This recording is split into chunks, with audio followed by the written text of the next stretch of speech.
Hey my dear lovely students, a very good morning to all of you. Once again I welcome you all in today's video session.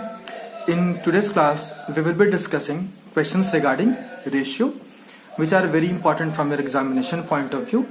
In the last few classes we have discussed mainly all the chapters starting from one, that is integers, fractions, decimals, and now we will move on with ratio in 2 to 3 videos because ratio is a lengthy chapter, so that you can better understand it. So it will be created in 2 to 3 video session. So I request you to completely watch the video till the end so that you can properly understand each and every topic, and do remember to solve every question twice, thrice, so that you can make out the maximum profit from it.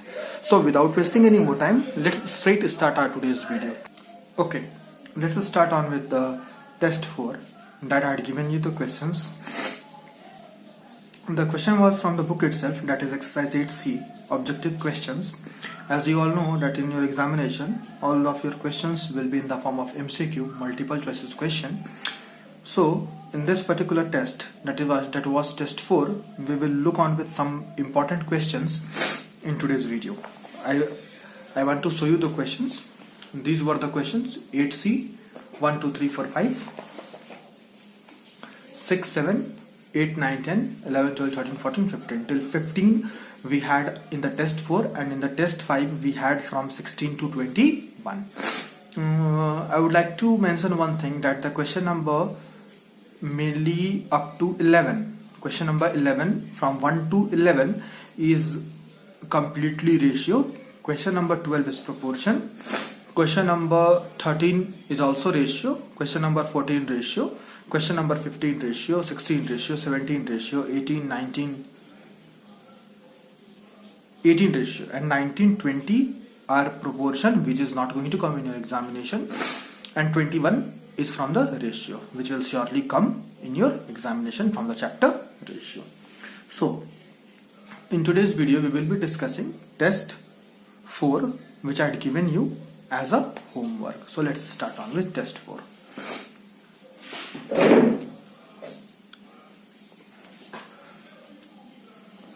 Test 4. There were numerous questions. I am not going to solve all the questions, as you all know how to solve many of the questions, and I had given you the solutions regarding it. The first question was A ratio B is equal to 3 ratio 4, B ratio C is equal to 8 ratio 9, then A ratio C is equal to what? I hope you all can solve this type of question. You have to find A ratio C, so simply we will multiply A by B and B by C. So A by B will be equal to 3 by 4 and B by C will be equal to 8 by 9. We will cross multiply both the products, that is A by B multiplied by B by C. What do we get? A by B, value of A by B is 3 by 4 multiplied by B by C is equal to 8 by 9. B will cancel B. What do we get? A by C is equal to 3 3 is a 9 and 4 2 is a 8. So A by C is equal to 2 by 3. So we can write A ratio C is equal to 2 ratio 3. Now we will take out the option according to it. The correct option will be D. The correct option will be D, that is 2 ratio 3. Let's move on to second question. If A ratio B equal to 2 ratio 3 and B ratio C equal to 4 ratio 5, then C ratio equal to what? I hope you all can solve this type of question because everything will be same. We will find the value of A ratio C, and only we will do is reciprocal to find the value of C ratio A. Let me solve it for you. A ratio B, second number. A ratio B is equal to 2 ratio 3. B ratio C is equal to 4 ratio 5. You have to find C ratio A. Very simple. We will just cross multiply. A by B multiplied by B by C. What is A by B? 2 by 3. And what is B by C? 4 by 5. B will cancel B. What do we get? A by C is equal to 4 2 ja 8 and 5 3 ja 50. We have A by C. We have A by C. 8 by 15. We don't have to find A by C. We have to find C by A. So what we will do? We will just reciprocal. So C by A will be 18 by 15. Reciprocal will be 15 by 8. So what will be our answer? C ratio A is equal to 15 ratio 8. I hope it is clear to everyone. Let's move on to third question. Third question was a very interesting question. The third question is, if 2A is equal to 3B and 4B is equal to 5C, then A ratio C is equal to what? We can solve this type of question in two methods. One method I have taught you in the homework session. We will look on with different method here, a very small method. 2A is equal to 3B. So what we can write? 2A is equal to 3B. अगर हम इस A को यहीं छोड़ दें और इस B को अगर इधर ले आए, तो इधर मल्टीप्लाई में है, इधर आएगा तो क्या हो जाएगा? डिवाइड. Is equal to 3. इधर 2 मल्टीप्लाई में है A के साथ, अगर उधर भेज देंगे तो क्या हो जाएगा? डिवाइड. Sorry, 2 divide 3 by 2. इसके लिए अगर हम वही काम करें, 4B is equal to 5C. B यहां पहले से है, अगर हम C को इधर ले आएंगे तो क्या हो जाएगा? B by C is equal to 5. ये 4 यहां है, क्या हो जाएगा? Divided by 4. हमको निकालना क्या है? A ratio C. आपको निकालना आता है A रेशियो C. क्या करते हैं? A by B multiplied by B by C. A by B क्या है? 3 by 2. B by C क्या है? 5 by 4. B will cancel B. What do we get? A by C is equal to 5 3 ja 15 and 4 2 ja 8. So what is our answer? A ratio C is equal to 15 ratio 8. I hope it is clear to everyone. That was a very easy question. We just have to apply our mind and we can solve it. Let's see question number 4. That is again a very important question from your examination point of view. Question number 4.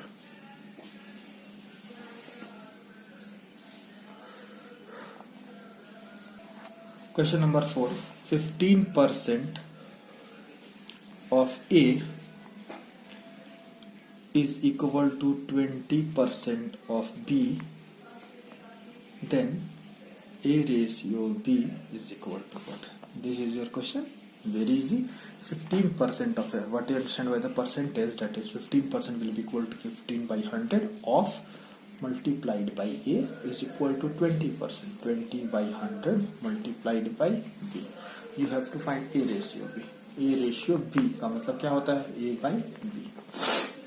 यहाँ पर A है और इधर यहाँ B. अगर B को इस side ले आएंगे तो क्या हो जाएगा? ये divide is equal to 20 by 100. इधर 15 by 100 मल्टीप्लाई में था, उधर जाएगा तो क्या हो जाएगा? डिवाइड. और सिंपली वी कैन रेसिप्रोकल. इधर 100 डिनोमिनेटर है, उधर जाएगा तो क्या बन जाएगा? न्यूमरेटर. इधर 15 न्यूमरेटर है, इक्वल टू को उस साइड से जाएगा तो क्या बन जाएगा? डिनोमिनेटर. 100 will cancel 100. 5 4 जा 20, 5 3 जा 15. तो A by B क्या हो गया? 4 by 3.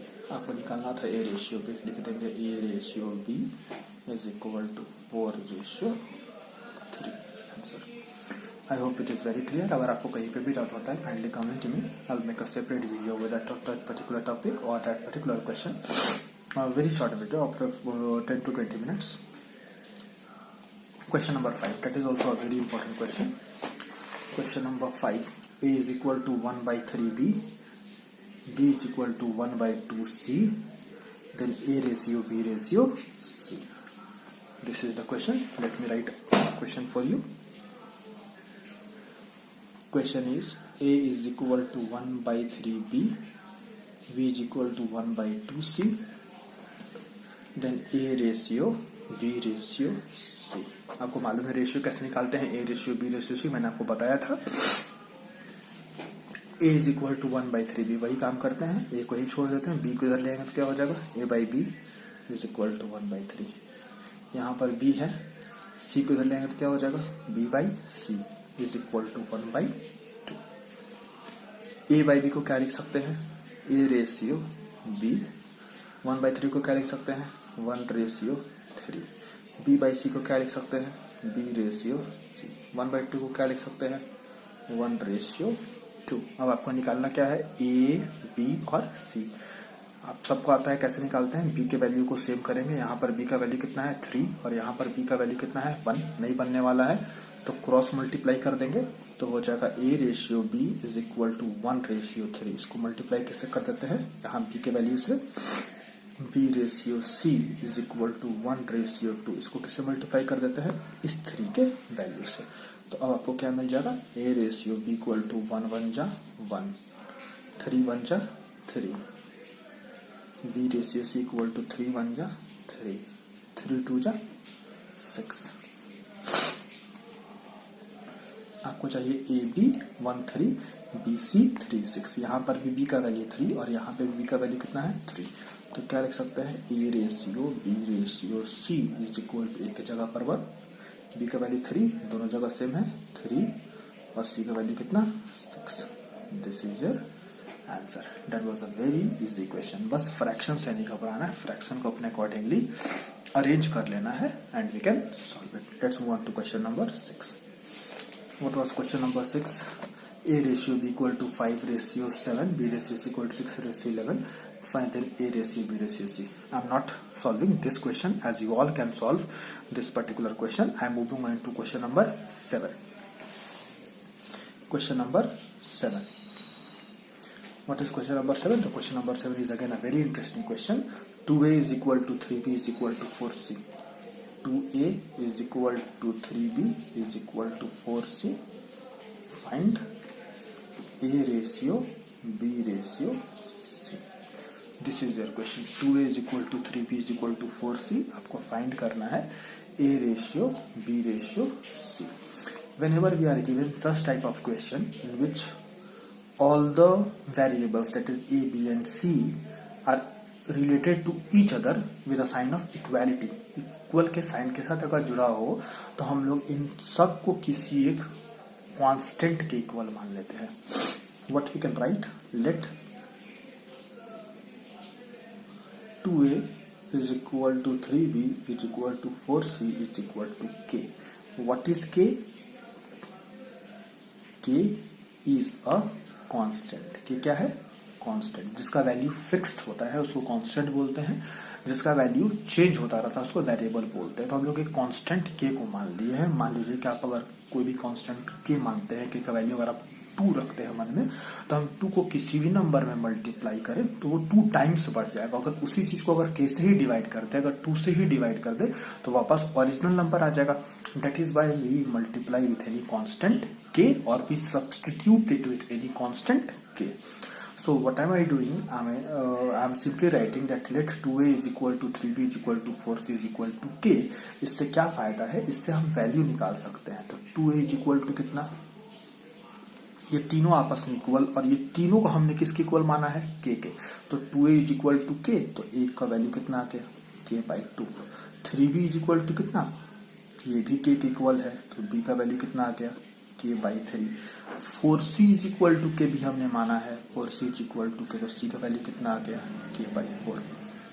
यानी कि a का वैल्यू आपको मिला k/2, b का वैल्यू मिला k/3 और c का वैल्यू मिला k/4। आपको निकालना क्या था, a b और c। ये तो अपने आप दिख रहा है, a यहाँ है, b यहाँ है, c यहाँ है, बस लिख देना है इसको। a/b/c। a का वैल्यू कितना था k/2, b का वैल्यू कितना था k/3 और c का वैल्यू कितना था k/4।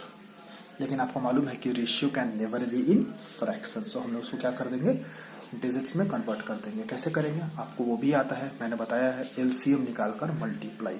2 3 और 4 का एलसीएम कितना होता है ये भी आपको आता है 12। What is LCM of 2 3 and 4 12। तो हम लोग करेंगे k/2 multiplied by 12 ratio k/3 multiplied by 12 ratio k/4 multiplied by 12। एक बात आप लोग सबको बोलना था माय डियर चिल्ड्रन, बट बहुत सारे बच्चे ऐसे हैं जो जिनको होमवर्क दिया जा रहा है ये एमसीक्यू बुक में से, तो वो क्या कर रहे हैं कि बस आंसर खोलकर टिक लगाकर और हमारे पास होमवर्क सेंड कर दे रहे हैं। तो उन सारे बच्चों का भी नाम हमने लिखा है जो बच्चे आंसर में से देखकर एमसीक्यू टिक करके मेरे पास भेज दे रहे हैं। अगर आप नेक्स्ट टाइम से ऐसा करिएगा तो आपका मार्क्स डिडक्ट कर लिया जाएगा। आप सोचिएगा कि कैसे डिडक्ट कर लिया जाएगा। बहुत सारे तरीके हैं। अगर आप ऐसा कोई भी काम करते हैं जिसमें हमको आपका सिंसेरिटी नहीं नजर आए तो आपका मार्क्स डेफिनेटली कट हो जाएगा। इसलिए आंसर देखकर भेजने की जरूरत नहीं है। तो अगर आंसर ही बताना होता तो हम आपको ये सॉल्व करके नहीं भेजते।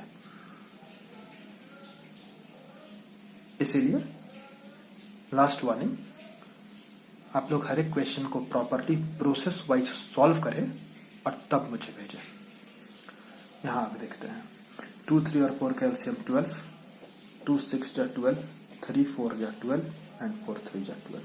What do get? 6 इंटू के, 6 के, 4 इंटू के, 4 के एंड 3 इंटू के, 3 के। तो क्या लिख सकते हैं? A ratio B ratio C is equal to 6 ratio 4 ratio 3। आप सब सोचेंगे कि ये कहाँ चला गया? तो यहाँ भी के, यहाँ भी के, यहाँ भी के, तीनों जगह के कांस्टेंट, इसलिए के को काट सकते हैं। आपको बताया था मैंने कांस्टेंट का मतलब क्या होता है।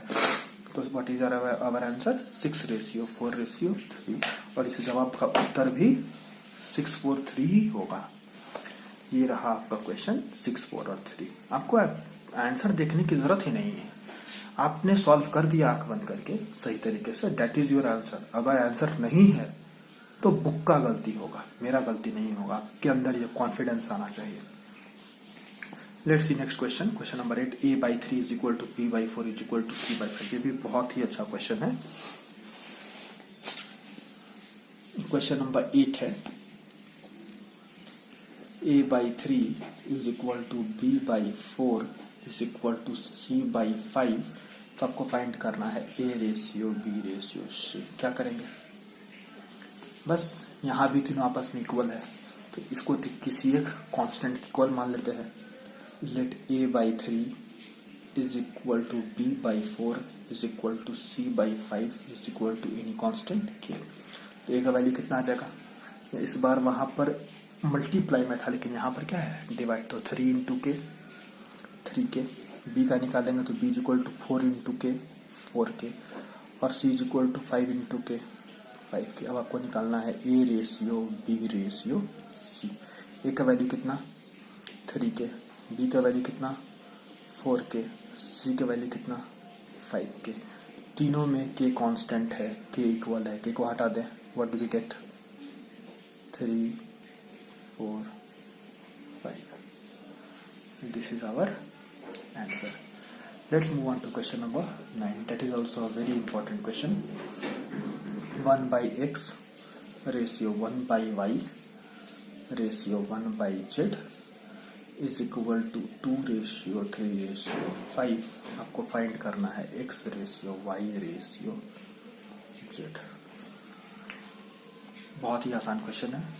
आपको निकालना है x, y और z। लेकिन यहाँ पर x, y, z है लेकिन नीचे है रेसिप्रोकल फॉर्म में। क्या करें? आप भी रेसिप्रोकल कर दीजिए, you'll get your answer. So simple.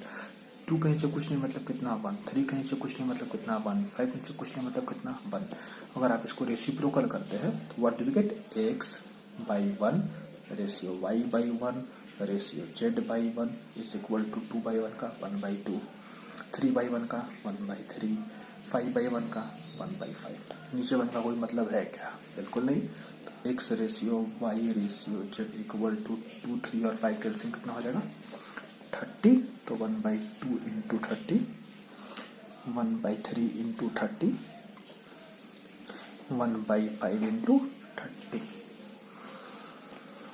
तो x ratio y ratio z equal to 2 से 15 टाइम्स में, 3 से 10 टाइम्स में और 5 से 6 टाइम्स में।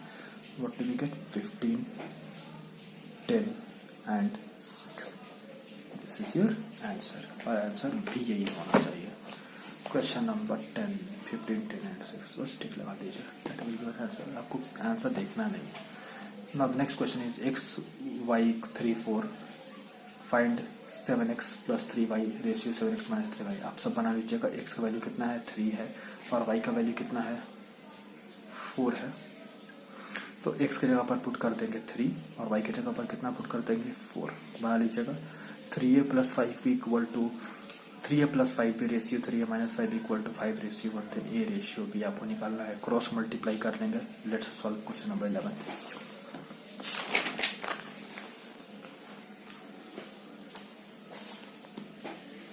Question number 11 3a plus 5b ratio 3a minus 5b is equal to 5 ratio 1 then a ratio b is equal to what? ये question है। कुछ नहीं, 3a plus 5b ratio 3a minus 5b लिख दीजिए। 3a plus 5b ratio 3a minus 5b is equal to 5 ratio 1 क्या हो जाएगा 5/1। अब क्या करें? Nothing, simply we will cross multiply. 1 का मल्टीप्लाई किसके साथ? 3a प्लस 5b के साथ। और 5 का मल्टीप्लाई किसके साथ? 3a माइनस 5b के साथ। Can we solve? Can we find the value? Very easily we can find the value. 3 1 जा 3 3a, 5 1 जा 5b इक्वल टू 5 3 जा 15a माइनस 5 5 जा 25b।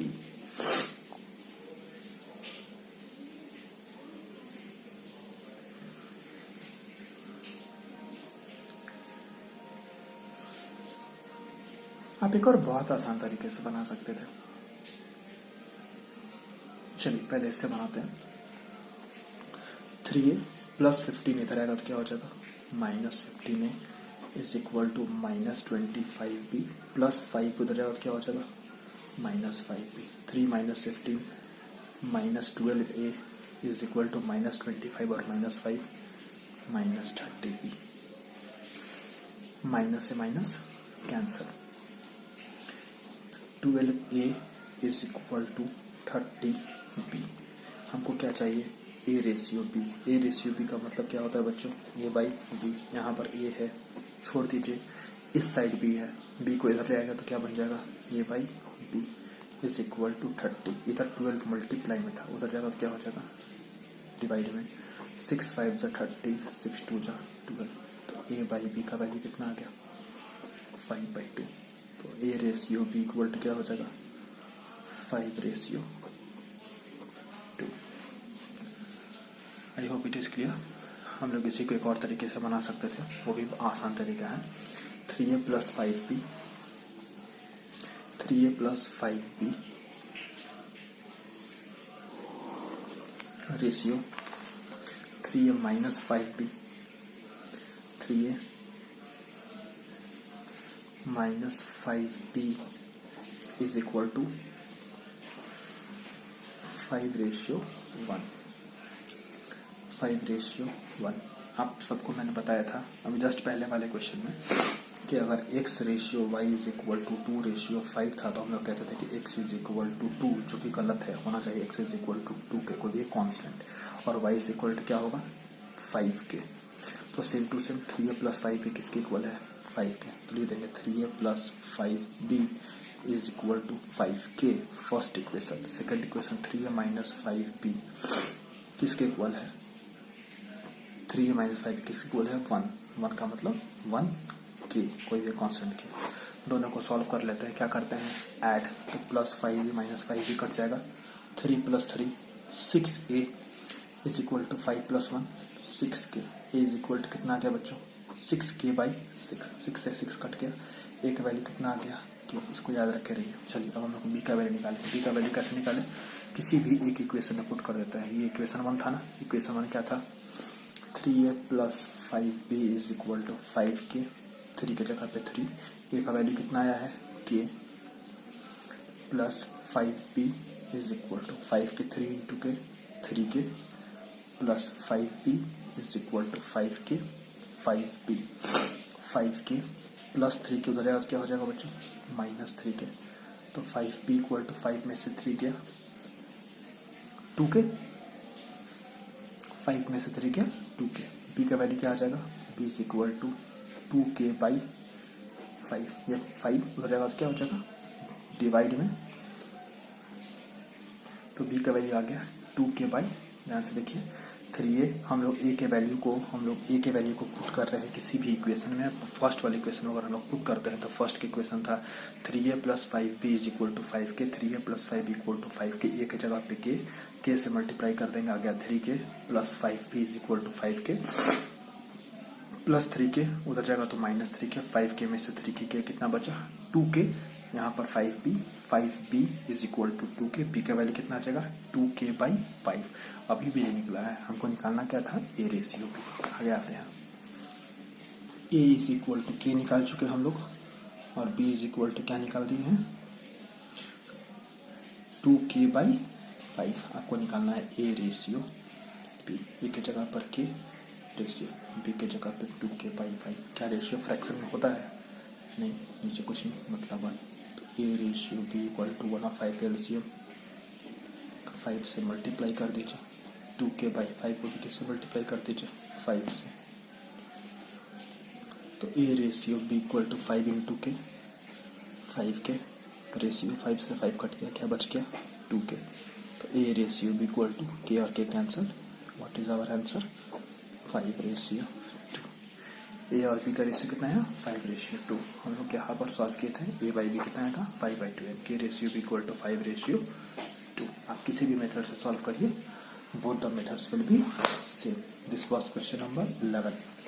Question number 12 is from proportion, that is not coming in exam, but still you can solve it. Product of extremes is equal to product of means. What number has to be added to each term of 3/5 to make the ratio 5/6? आप ये भी बना सकते हैं। Two numbers are in the ratio 3/5. If each number is increased by 10, the ratio becomes 5/7. Find the sum of the number. आप ये भी बना सकते हैं। I hope all the questions you can solve it.